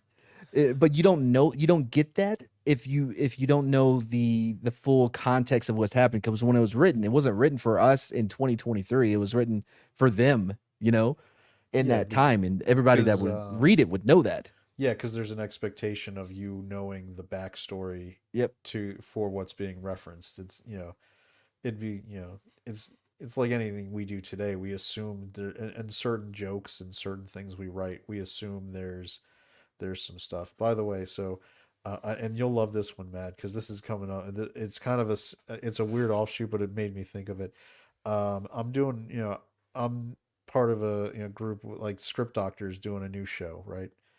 And he's letting a group of people read screenplays that are on like the production list Oh that yeah, have yeah. been The blacklist, is that the what it's called? blacklist, yeah, so that have been out there a while, and his first show is tomorrow, and I'm not in the rotation to be the co-host tomorrow, but he still lets us all read the script. And this script, the first one he's starting with, is the John Madden story, like where it's about him making Really? John Madden like video game. And bro, you would be so mad reading this because I was.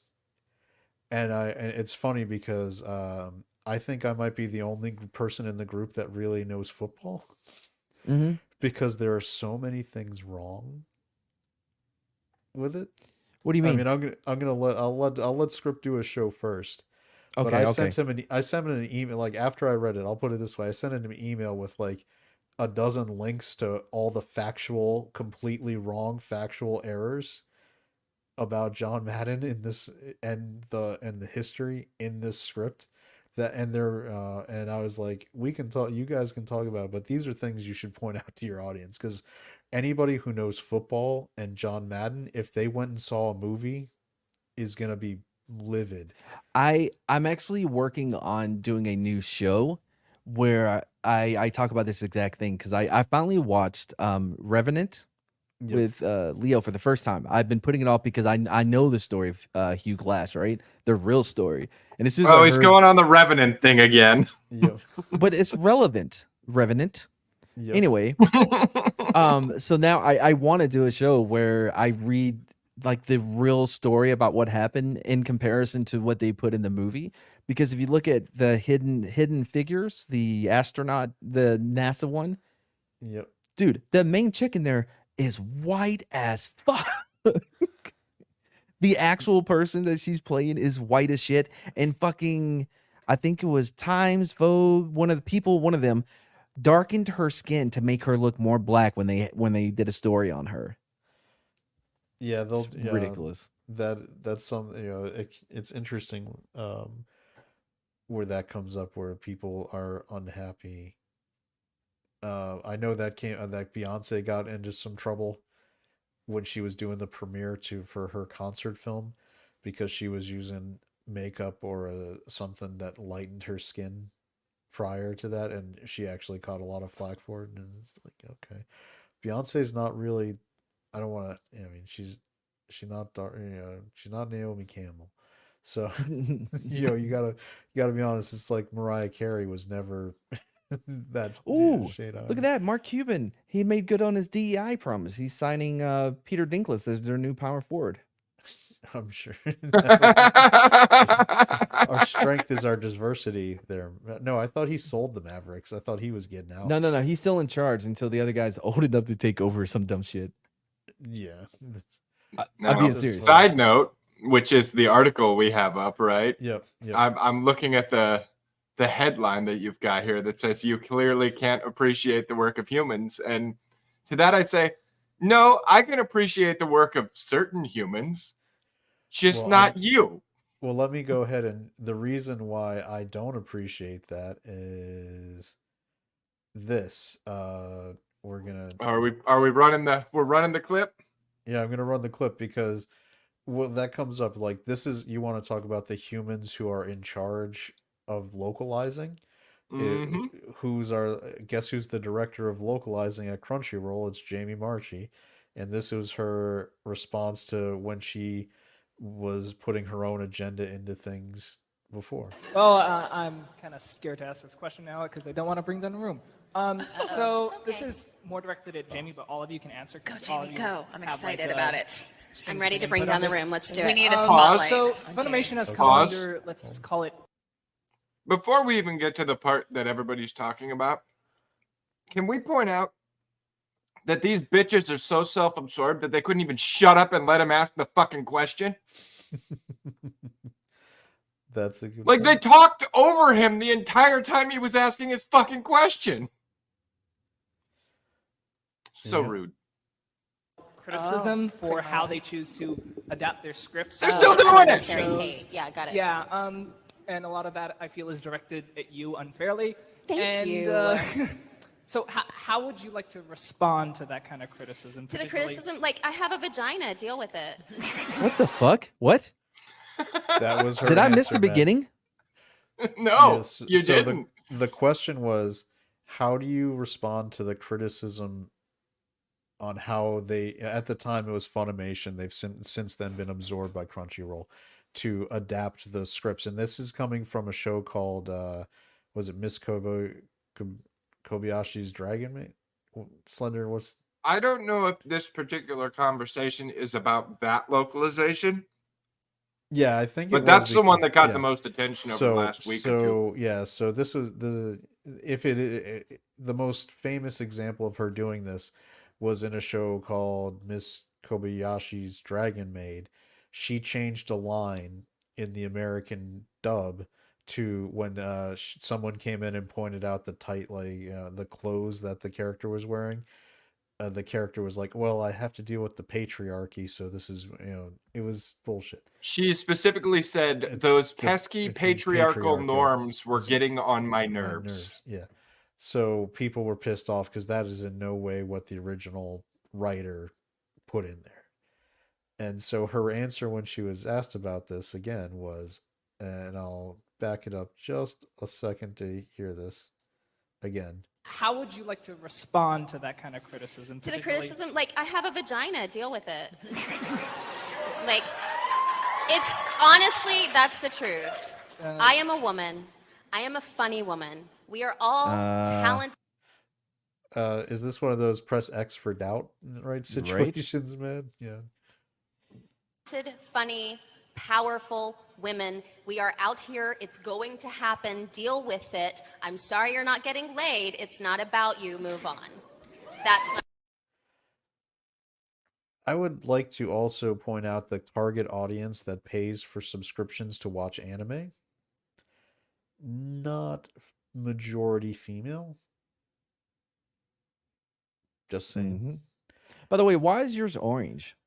Because for some reason on my dark mode it made it orange. Are you saying you want it to be orange on your dark mode? No.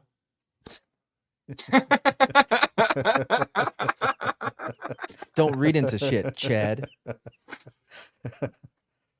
But yeah, so when I have a real problem when her immediate deflection is I have a vagina, deal with it. That's not somebody who I have should a be problem with translated. the gross lack of professionalism. Like, you are there in your professional capacity. Yeah, I mean, if you're talking to the plumber, right, and the plumber does a bad job fixing your sink, and you go, why'd you fix my sink like that? It's not working very well. And he goes, I have a dick, deal with it. That plumber's never getting work again. You I would know? hire him because that's funny. But now what she said though wasn't funny.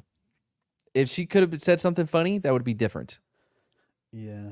But by the way, the plumber would be like, "Oh yeah, show me." Oh really? I don't believe you.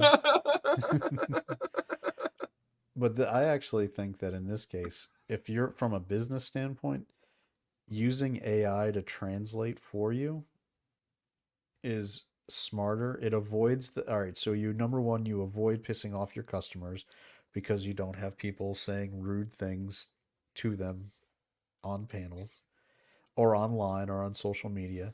Number two, you don't have to wait now for localizers to actually read and translate. And there's a fun thing online that came out later where someone was asking about how she translates it, and she was like, "I don't speak Japanese." What? she Well, she and gets there's a worse part to that. yeah, someone you else don't has even to get the translate whole it, and then she conversation yeah. there.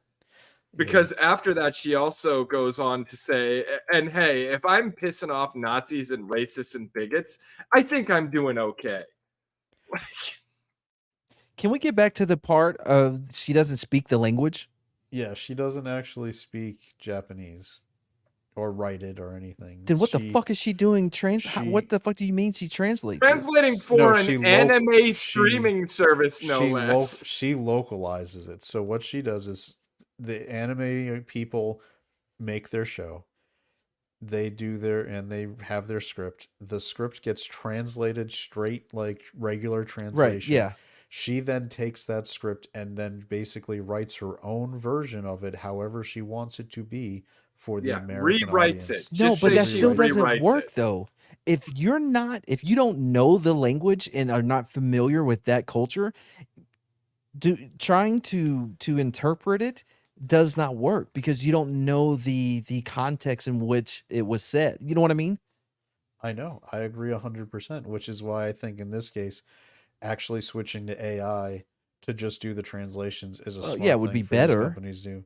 Yeah, and on top of that, she's a woman. I mean, in all honesty, even if you do know the language, you probably still don't know what you're talking about. They have to send everything to her in like 480p.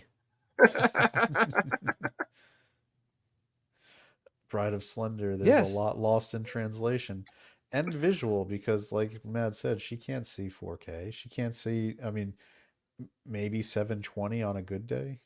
Does someone have to explain to her what she's looking at? It's just all colors to me. But I have a vagina, so shut up. Silly patriarchal nonsense. This girl reminds me. What's up, Tiger Lily, but without the E humor. Yeah. You know what this reminds me of, Matt? Remember we did that script reading from the writer for the Spider-Man video game, and that was the quality of like their original content that they wrote? Like, where it was like, hey, hello, waiter. Oh, dude, do you think we can find some of her fucking samples? Oh, we should. We'll have to look. We're gonna look for that. That might be a special segment next week. Yeah. A very special segment where we do some original writing samples from Jamie Marchi, director of localization for Crunchyroll. It is. Yeah, she should be fired.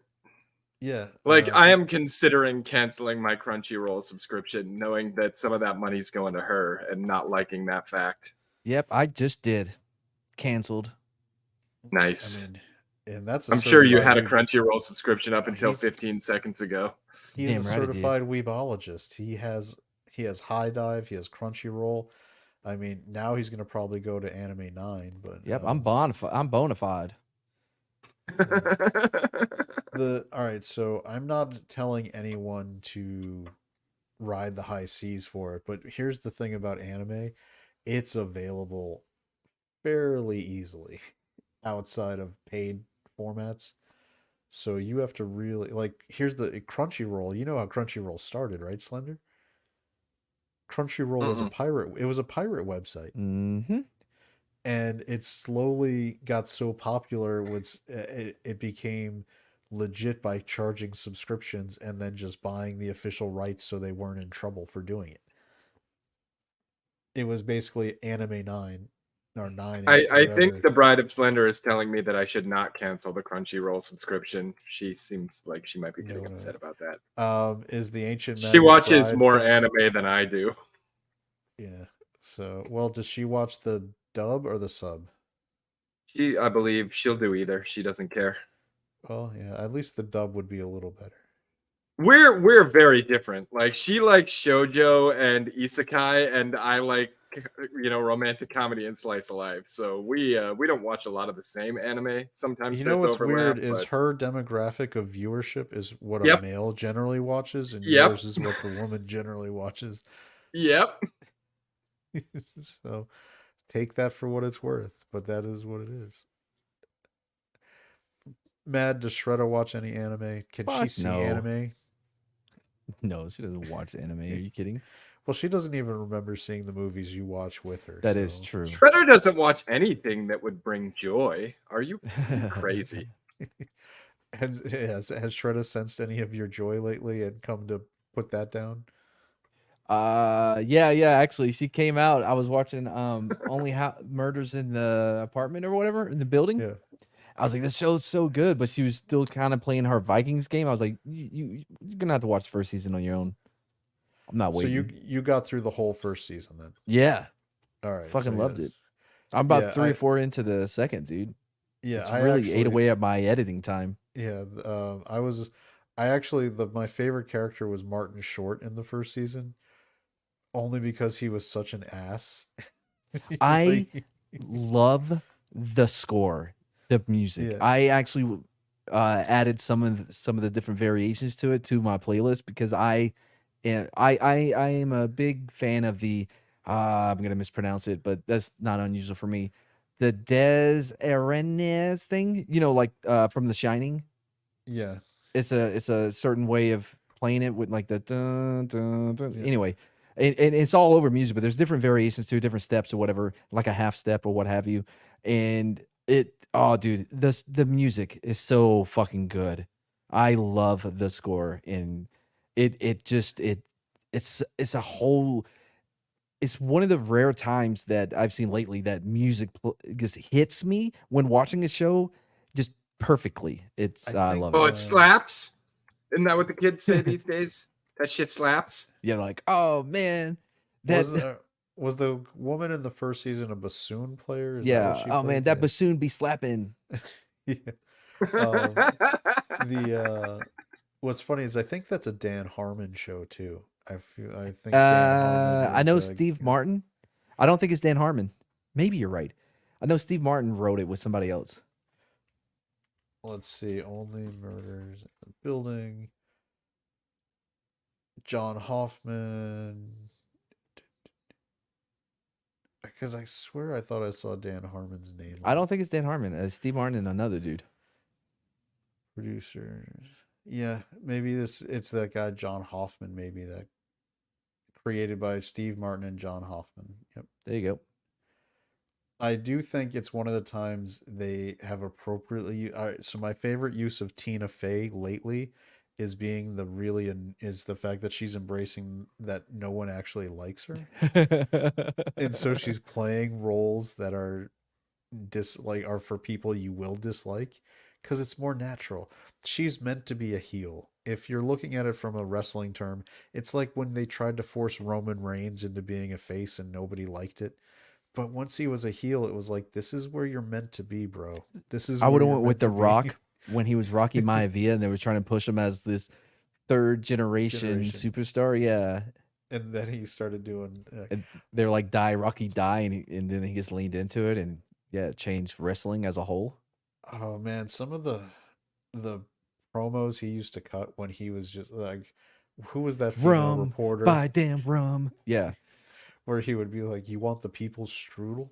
Is that what you want? And then she would play along with it like she was being like she was being impressed by this. Oh man, the Attitude Era, what we have It was lost. fucking great. what we lost. I mean, when I watched Iron Claw and I saw, like that was one of the things. Was it good? It was fantastic. It was depressing as fuck, but it was great. Um, but one of the reasons one of the brothers didn't get the title shots is because he couldn't work the mic. He just that was his problem, and the brother, one of his brothers, leapfrogged him because he had the skills to have cut promos, and that's what was important now in the TV era. And because so they had him feuding with Ric Flair, and God knows if you're going to feud with Ric Flair, you got to be able to talk on camera. Well, yeah, to be the man, you got to You gotta- speak on the mic to the man. Yeah.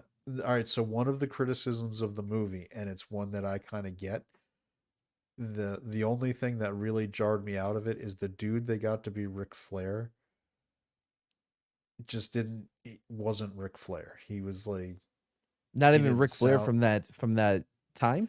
he didn't really sound like him. He didn't really look like him. They gave him the white hair and the stuff, and the actor gave a an interview where he was like, "Look, I didn't want to just do a Ric Flair impression because there's so many people who just do Ric Flair impressions." So I was like, "You need to be if you're being Ric Flair, you need to project Ric Flair, man. You can't." He was just trying to be an actor playing a part, and it didn't work for me. I would have rather they got someone who just could, who Yeah. like who was. I want a dead on impression of Ric Flair from the from that Well, era. well, because it's so iconic and so known, you can hear the woo without even. But Exactly. yeah, man, if you don't have that, it's gonna take you out. Yeah.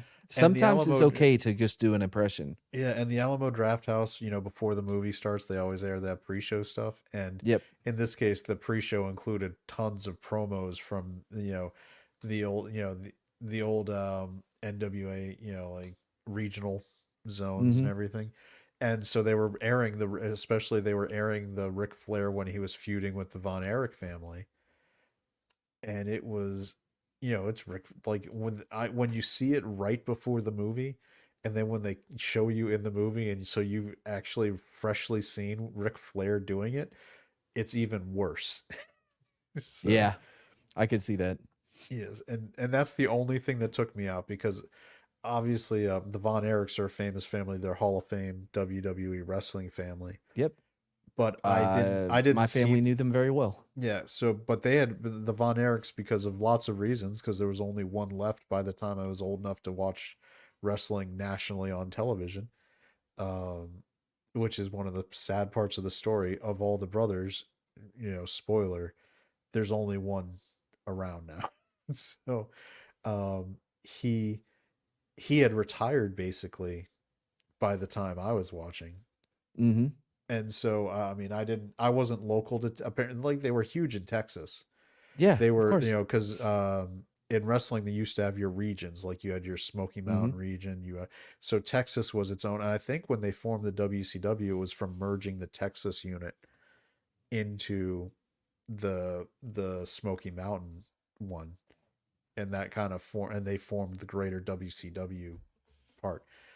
So the Von Erichs, like, they were royalty in Texas wrestling. But for me, he wasn't. So but Ric Flair, on the other hand, he kept going, and has been a major icon of wrestling my entire life, through the '90s into the 2000s, 2010s. So it's very different. I think if I had maybe had more knowledge, it'd be like seeing somebody try to play The Rock, where I had watched him. I would have a lot of knowledge of The Rock. I'd be like, you're not pulling it off. So Zac Efron to me was a really good actor in the movie, but I also don't know the real Von Erich from when he was doing it. Right. So I don't have any preconceived notions on any of the Von Erich family. They were all gone by the time I was really paying attention. Because WWF was the nationally known one for most of the 80s, with Hulk Hogan, Andre the Giant, WrestleMania. People don't understand how Vince McMahon really made that the first national wrestling that you saw, that Hmm. everybody universally saw. And he rode the coattails of Hulk Hogan doing it. Having that champion that really stood out, and having Andre the Giant, as his foil doing it. Anyway, Oh, long story short, if you haven't seen Iron Claw, I would say go. If you like wrestling, in any way, professional wrestling, you'll appreciate Iron Claw. Just be ready for the fact that it is not an uplifting movie. I've It's actually been in a mood for a non-uplifting movie. it will hit you, man. Matt, it's gonna hit you, especially it'll hit you right in the bro feels. Like literally. Ooh, the feels. It's gonna like I was a little jacked up at the end. It was sad. Especially this movie does a thing. Once you see it, I want to discuss it with you because it's something that I think some people might consider manipulative, Hmm. and I would like your opinion on how they did it once you see it because um one man's manipulative is another man's this was just a good way to do that part of the story. And so I don't know where I come down on it exactly because I know it Pixar movied me when they did that part and I was just like broken up. And man, the theater was like, there was like eight other people in the movie and man, everybody was just like hit by that part. It was like they were knocking down on purpose like we want to make everyone cry. So Yeah. there you go. But yeah, man, it's good, and Zac Efron is great in it. I He like him a lot, dude, and I think he's hilarious. He has natural comedic timing. what he does, it reminds me a lot of the way Robin Williams was when he did a serious role. He could subtle act, like, and I talked about it earlier in the show. This role required subtlety. You had to be restrained, Yeah. and because you can't be, like when you've got this much tragedy and you can't like you're gonna overact it but he's internalizing it. You're seeing it on his Mhm. face, you see it in his eyes, and it's a subtle thing. I think he's great, dude. I Yep. actually enjoyed Baywatch more than I should have, I love and the I think Baywatch he's great in movie. Neighbors. Yeah, I thought Neighbors was great. I loved Baywatch. I have not watched. I need to watch the one that I've heard good things about too. Was the greatest beer run ever No, done? Did you see that? Was it not it's good? so America bad. Oh, is it? Oh, Yeah, I Ooh. guess really America bad. One well, that may it go is under the Vietnam, radar. and there's only been two pro Vietnam movies ever made: Green Berets by John Wayne in the '60s, Well, and We Were Soldiers. okay, but there's a no. See, I don't think We Were Soldiers was positive at all. I think it was neutral. It didn't show an Maybe agenda you or know a what? bias. You know what? Maybe you're right because I'm at the point where if a Vietnam movie is neutral, it seems pro because Yeah, you're yeah. so used to In like comparison, yeah. you're so used to the Oliver Stone version of Vietnam Hmm. movies. Oh Or yeah.